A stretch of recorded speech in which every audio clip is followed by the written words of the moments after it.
ગઈકાલે રાજકોટ શહેરના રાજકોટ તાલુકા police station વિસ્તારમાં સ્પીડવેલ ચોકથી પરસાણા ચોક વચ્ચે વાસ્તુ પ્લાઝા અને કોમ્પ્લેક્સની બાજુમાં એક હત્યાનો બનાવ બનેલ, જેમાં મરણ જનાર નિલેશભાઈ હરિભાઈ તોતિયા છે અને તેને મારનાર છે મહેશભાઈ દિનેશભાઈ જેઠવા છે.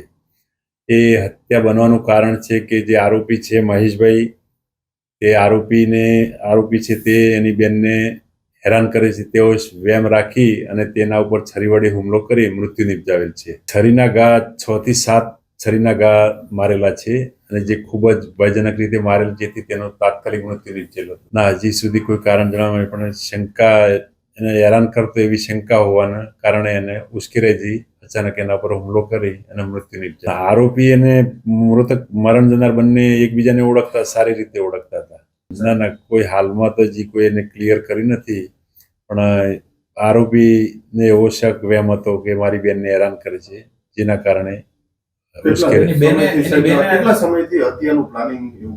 ના, એવું કોઈ પ્લાનિંગ નહોતું. ના, એ પણ કોઈ એને જણાવેલ નહીં કે આટલા સમયથી શંકા વેમ હતી એના ઉપર. આરોપીની બેને એને ફરિયાદ કરી હતી કે પછી આને પોતાની રીતે? આરોપીની બેને કોઈ આ બાબતે ફરિયાદ કરેલી નથી. એકબીજાને પરિચય હોય, ઓળખતા હોય, એક જ સમાજના હોય જેથી ઓળખતા હોય, અને બંને ફર્નિચર મિસ્ત્રી કામ કરતા હોય જેથી પરિચયમાં હોય. ગુનો BNS કલમ 103(1) અને GP એક્ટ 135 મુજબ ગુનો દાખલ કરવામાં આવેલ છે.